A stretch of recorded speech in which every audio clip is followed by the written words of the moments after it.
So if you've been with us, we're obviously going through the book of 1 Samuel.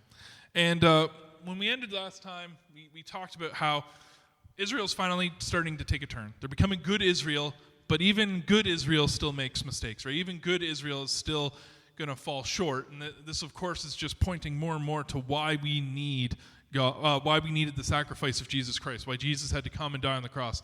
He did it because even when we're at our best, we still mess up. And so what ended up happening at the end of chapter 8 was, even though despite all their warnings, despite all the things that were being said, they still said, yes, we still want a king. And so the search for a king began. And it starts here in chapter 9, verse 1, where it starts with this. There was a Benjamite, meaning he was from the tribe of Benjamin, a man of standing whose name was Kish.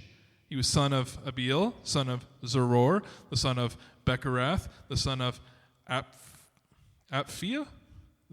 Yep, of Benjamin. Yep. And Kish had a son named Saul, right? And this is a name that we're much more familiar with, Saul. And he was as handsome a young man as could be found anywhere in Israel. And he was a head taller than anyone else. I love this description because it's pretty well the exact opposite of what we're given of Christ, and of course the exact opposite of what we're going to be given of his predecessor, which is David. But what's interesting about this, right? So he is a very handsome man. All the ladies loved him, and he is really tall. And it reminded me of being on the subway in Toronto because I'm 6'2", and I'm about a head taller than everyone else on that subway, because I think if you live in the city, it's just like the city living just cramps you down and makes you a little bit shorter. It was unreal. I couldn't believe it when I go to the city. I can't believe how short everyone is. But so he stood out in a crowd, right? Saul stood out. He was incredibly handsome. He was a tall man. He was a big man. And this guy stood out. When he showed up into a room, people looked. Like, people noticed. They took notice of this man. Now, there was donkeys that belonged to Saul's father, Kish, and they were lost. And Kish said to his son Saul, take one of the servants with you and go look for the donkeys. Right? Your father asked you, hey, donkeys are lost. Hey, son, need you to go do this job. But this is going to tell us a bit about the character of Saul. Who is Saul? Why do we care about Saul? And says, so he passed through the hill country of Ephraim. So he just does it. He passes through the hill country of Ephraim and through the area around Shalisha, but they did not find them. They went on into the district of Shalim, but the donkeys were not there. Then he passed through the territory of Benjamin, but he did not find them. Now, to most of us, these are just names, and it doesn't mean anything. But suffice it to say, he looked everywhere. Okay, this guy, he went all over the place looking for these donkeys. He took his father's request seriously. When his father said, hey, son, I need you to do this, he went. And he looked and he looked and he looked, and he wanted to complete his task. He was a man set out to achieve his goal. So when they reached the district of Zuph, Saul said to the servant who was with him, come, let's go back, or my father will stop thinking about the donkeys and start worrying about us. But the servant replied, look, in this town there is a man of God, and he's highly respected, and everything he says comes true. So let's go there now. Perhaps he will tell us the way to take. Saul said to his servant, if we go, what can we give the man? The food in our sacks is gone, and we have no gift to take to the man of God. What do we have? Now, this may seem a little bit odd. Why would you have to give some sort of gift to him? Don't you just go to give a gift to God? Well, remember, the Levites, they weren't allowed to own land. They couldn't own property. They couldn't own herds and flocks. They didn't own things. And this was all part of course, God's design of the kingdom of God when he was the high king, right? And the idea was that the Levites would do all the work that God required of them, but it would also kind of kindle this idea of generosity and hospitality and kinship amongst the people. It kept them connected because the Levites relied on the others, and the others relied on the Levites in order to commune with God, right? So there was this mutual reliance that existed between them. And this was very good. It also made it so that the tribe of Levi never becomes more powerful than the others, even though they have this special connection with God, because they're extremely reliant on the rest of Israel. There was this codependence, this co-reliance on each other, and it was good and it was healthy. And so whenever you would go to a Levite and request their services, you need them to do something for you, in this case, speak to God for them, then you would give them a gift, you give them food, because this was the way it was set up. But Saul says to his servant, if we go, what can we give this man? Our sacks are gone, we have no gift to take to the man of God. What do we have? Verse 8, servant said to him again, look, he said, I have a quarter of a shekel of silver. I will give it to the man of God so that he will tell us which way to take. And then I'll just read this real quick. Formerly in Israel, if someone went to inquire of God, they would say, come, let us go to the seer, because the prophet of today used to be called a seer, right? So what we would now call a prophet, they called a seer. And this is important because they just didn't have, words change over time. And eventually we came up with a better way of describing this. We came up with the word prophet. But who was a prophet before?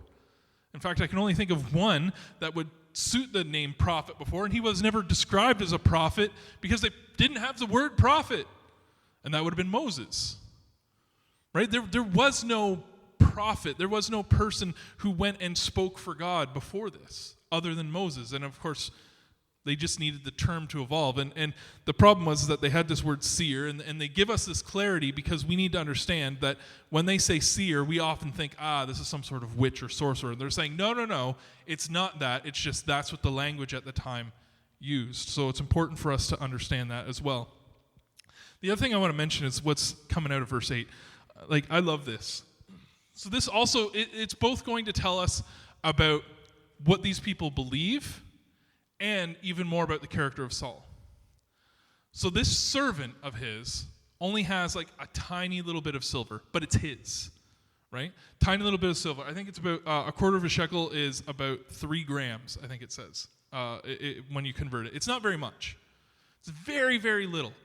But he's willing to give absolutely everything he has to the cause of his master. Right? This tells you something about Saul's character. Saul, are you willing to do, okay, we all have jobs, and almost all of us are not self-employed, okay? If you work for a boss and you have a bad boss, how inclined are you to feel like you're going to go the extra mile, do the extra thing, give up what's yours for your boss? It's not very likely. But if you have a good boss, one who treats you well, is very kind to you, very friendly, right? And they manage you well. They do they do their job very well, and they're also very kind and generous. Then these types of people, we will do favors for. We will go above and beyond for. We like them, and we want to help them more. And I think this is telling us a lot about who Saul was, right? He was a good master. He was a good man. This is important to recognize because we all know the stories of what Saul turns into. But it's important to recognize who he is in this moment. He's a very good man. And his servant is willing to give everything he has to his master's cause. So verse 10, good, Saul said to his servant, come, let's go. Right? They're going to give everything they have in order to this man in order to get some guidance. So they set out for the town where the man of God was.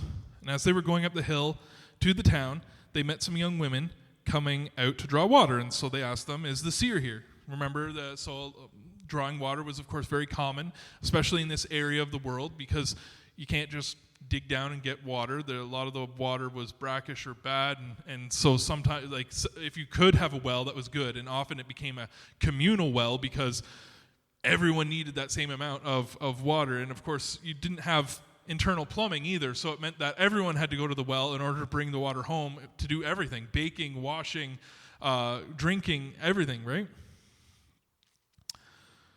So they went and they asked, is the seer here? And he is, they answered. He's ahead of you. Hurry now, he has just come to our town today, for the people have a sacrifice at a high place. And I'm going to double back to that high place because maybe if you're like me, that triggered something in your brain and went, wait a minute, wasn't sacrificing at the high places wrong? We're going to get to that. As soon as you enter the town, you will find him before he goes up to the high place to eat, and the people will not be eating until he comes, because he must bless the sacrifice. Afterward, those who are invited will eat. Now go up now, and you should find him about this time. Okay, so I do want to circle back to that high place idea. because this is important. This is very important for us to understand. Because yes, it is very true. One of the condemnations of Israel once the nation split in two of Israel and Judah is that Israel wouldn't come to the temple. Instead, they would sacrifice at the high place, right? At their high places, and they would make their offerings to God there. And this was a big problem. And kind of for two reasons. Number one, when Israel was doing it, there was also golden calves involved, right? They weren't really worshiping God. But second, there's something else happening here. We're still in the tabernacle stage of kind of the worship in Israel, right? They don't have a temple yet. David hasn't come to prepare the way for Solomon to come in and build the temple. This hasn't happened yet. So the first temple hasn't been built. So wait a minute. Well, why aren't they just worshiping at the tabernacle? Well, if you remember at the beginning of 1 Samuel, that is what was happening. And then what happened? Out of their arrogance, the people took the ark of God, and it got captured by the Philistines. The Philistines eventually released it. But now, the tabernacle is in one place, and the ark of God is in another. Right? I can't remember the name. It's Kiriath Jearim, I believe, is where the ark is sitting. And Elkanah is where the tabernacle is at this point. They're in two separate places.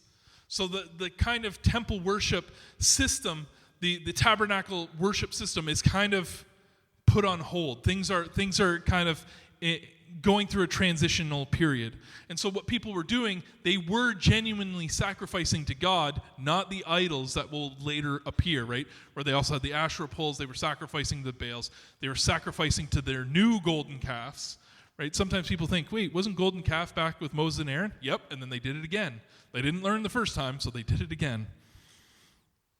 Right? But this time, they're going to the high places to make real, genuine sacrifices to God. And we see this in other places of the Bible as well. Right? We see the prophet Elijah does this as well, where he goes to the high places and makes a sacrifice to God. Should he have done it at a temple?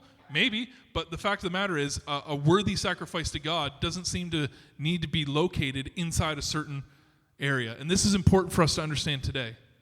Right? There's not something special about this building that means that God can only operate in this building. God will meet you wherever you are. And this is important. This is an important point for us to take out of this, is that it's not about the sanctity of the place. The places often help hone our mind to get into the right state of mind, to get our heart in the right position in order to allow ourselves to follow God the way that we ought to. But if you're in that same condition and you're out in the woods, then God is going to be just as real, just as genuine there as well. Anyway, so they went up to the town, and as they were entering it, there was Samuel coming toward them up on his way up to the high place. So remember, Saul's still looking for Samuel because he's looking for this guy who's going to help him find his donkeys. Now, the day before Saul came, the Lord had revealed to Samuel, about this time tomorrow, I will send you a man from the land of Benjamin and anoint him ruler over my people of Israel. He will deliver them from the hand of the Philistines. I have looked on my people, for their cry has reached me. If you remember, we talked about this before. The Philistines, ever since their failed attempt to invade Egypt, and they arrived on the shores of Gaza, where they are today, ever since that time, they have been the thorn in the side of Israel. In fact, at one point, and you'll remember we read this, they were a confederation of 5 cities, but in fact, after the Lord came upon them and they were able to push back, they actually reduced them 2 cities. Now they're only an area of 3 cities. But the Philistines were still powerful because they had access to iron, while the people that grew up in this region only have access to bronze. And if anyone's ever seen those two clash, bronze is very it's one of those things. There's a few movies out there, and I know they're using like rubber swords and stuff like that, but bronze actually does kind of wiggle like that. Like bronze is actually very, very soft, whereas iron is, of course, very, very hard. It made them very powerful and a very dangerous adversary. Where were we? 17. When Samuel caught sight of Saul, so the Lord is looking down on them and he's saying, look, I'm going to make this guy, I want a fearsome man to come, and he's going to lead them. Why? Because I want to finally deal with this enemy that's been a thorn in your side. So when Samuel caught sight of Saul, the Lord said to him, "This is the man that I spoke to you about, and he will govern my people." And all of us were jealous that the Lord doesn't speak to us that way, because man, would that ever make our lives a whole lot simpler, wouldn't it? Let's face it, though. We only read about a handful of people in the entire Bible that God communicates on a level like this. Right? I think sometimes we have this unreal expectation. We're like, God used to do this all the time, and he did all. No, he didn't actually. It's actually very few people over very few instances over the course of the entire Bible, which is thousands of years long. That being said, it doesn't mean I'm not jealous of it. I would love to have a relationship with God like this. Saul approaches Samuel in the gateway and asks, "Would you please tell me where the seer's house is?" He still doesn't know who Samuel is, which is interesting because the probability is high that Samuel was probably going to the tabernacle during all the sacrifices before. He should have at least recognized Samuel, right? Maybe it speaks to the corruption that was going on in the temple or in the tabernacle before. But Samuel replies, "I am the seer." Samuel replied, "Go up ahead of me to the high place, for today you are to eat with me, and in the morning I will send you on your way and tell you all that is in your heart." Now, before we read the rest of what he says, okay? You're seeking this man out, and then all of a sudden he says this to you. It's got to catch you a little bit off guard, right? I mean, in the back of his mind, as he's like beginning this speech and starting to say these things, I'm sure what Saul's thinking is, yeah, but I really need to get back out there and find these donkeys. Right? I gotta, Dad he's gonna be worried about me. I gotta get out there. But then I love this, and then he says, "As for the donkeys you lost 3 days ago," that's gotta set off a few alarms in your head, right? Wait, what? I didn't tell you about the donkeys. "As for the donkeys you lost 3 days ago, don't worry about them. They've been found. And to whom is all the desire of Israel turned, if not to you and your whole family line?" Now that must have been really weird. Wait, what? What are you talking about? First off, he's clearly shown. He's got some sort of all the conversation about this man, this seer, this Samuel, is that he has a connection with God, and everything he says. Remember what the lady was? It the ladies? No, it was the servant. Everything he says comes true. Right? Oh. So he's got this reputation that goes ahead of him, and so everyone's like, "Oh, okay, so this guy's pretty good." Not only that, then he tells you something about yourself without him actually communicating, right? This is before the days of you would fill out your greeting card, you would put it in the box, and then they would secretly read it and then pretend like they were doing stuff for you. All of you probably know about some of those terrible things that were happening back years ago. Right? This was legit. He just first face-to-face encounter, never met the man before. He says these things, so he's definitely more apt to go, "Okay, you're saying things, you know things, this is confusing. What do you mean they're going to have favor on my family and on my family line? What is this? Okay, well, I'm going to trust you." So Saul answered, but I love his answer. "Am I not a Benjamite from the smallest tribe of Israel? And is not my clan the least of all clans in the tribe of Benjamin? Why would you say such a thing to me?" Now, why is this important? And it's been mentioned several times that he's from the tribe of Benjamin. And this is a big deal because we did a study on the book of Judges, and the tribe of Benjamin was nearly wiped out. Why? Because of they had a terrible civil war where the 11 tribes, 10 tribes of Israel came up against Benjamin, nearly wiping them out. The whole tribe was nearly eliminated because of what they perceived was their horrible sin. Now, it's worth pointing out, as I said at the time, this was a story of all villains, no heroes. Right? It's not like the other side was any better. They were just as awful. But Benjamin was not looked upon well. Benjamin was not a well-respected tribe. It was not considered one of the great tribes, right? In fact, when we think about the bigger tribes, the greater tribes, we tend to think of Judea, right? Judah, the tribe of Judah. That was the big tribe. But not only is he from the smallest, most insignificant, most not looked upon tribe, but he's also from a very insignificant family. I'm not an important man. You can understand his reservations. So Samuel brought Saul and his servant into the hall and seated them at the head of those who were invited, about 30 in number. This must have been very strange for Saul. Samuel said to the cook, "Bring the piece of meat I gave you, the one that I told you to lay aside." And so the cook took up the thigh with what was on it and set it in front of Saul. Samuel said, "Here's what has been kept for you. Eat, because it was set aside for you for this occasion from the time that I said, I have invited guests." And Saul dined with Samuel that day. And after they came down from the high place to the town, Samuel talked with Saul on the roof of his house. They rose at about daybreak, and Samuel called to Saul on the roof, and he said, "Get ready, I will send you on your way." And when Saul got ready, he and Samuel went outside together. And as they were going down to the edge of town, Samuel said to Saul, "Tell the servant to go on ahead of us." He wanted a private moment, and we're going to have to wait till next week to find out what that private moment was about. And the servant did so, and he said, "But you stay here for a while so that I might give you a message from God."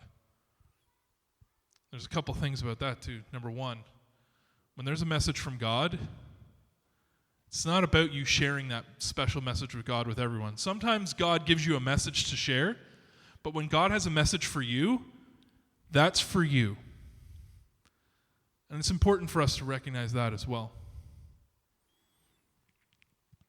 The other thing I want to point out here is Saul's recognition of the authority of God.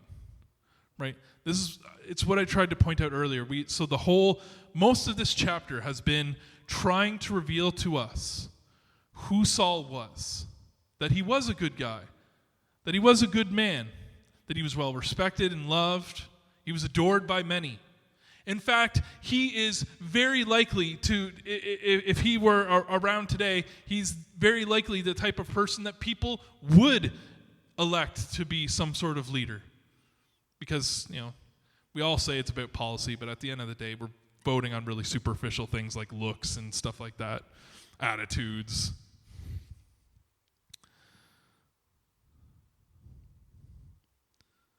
See, Saul is everything that a king should have been. And I think what God has been doing here, what God did by selecting Saul, right? Because Samuel didn't select Saul, God did. God told him exactly what he did. He picked the exact man that the people of God thought they wanted. And I think that's exactly why God did exactly what he did. Remember in the warning, he said, "This is all the things that's going to happen to you. These are the things that your king is going to do to you. Are you sure you're going to want that?" And they said, "Yes." And he said, "Okay, well then I guess I'm going to give you exactly what you want."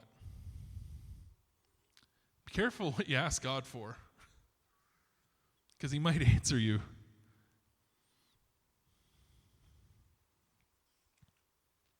But it's also worth mentioning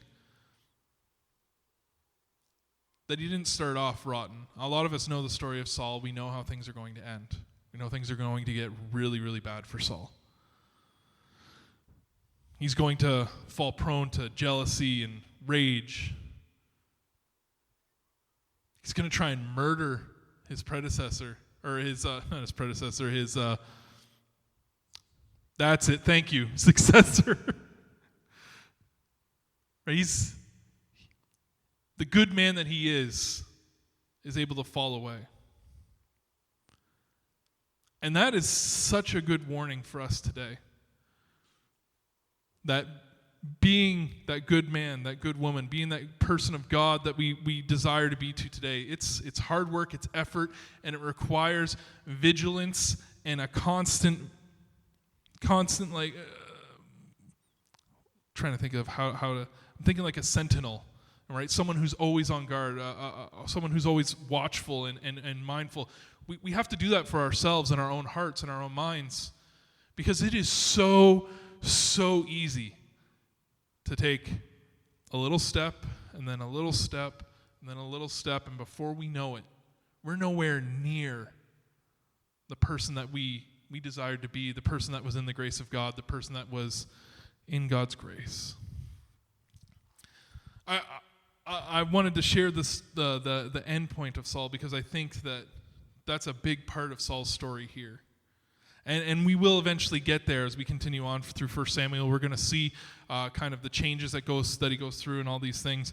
But what I love to see here is he didn't start off that way.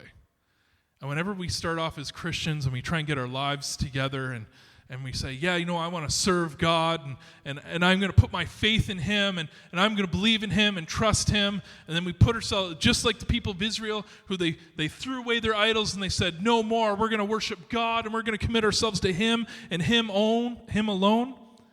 And then suddenly we find ourselves very slowly moving away if we're not careful.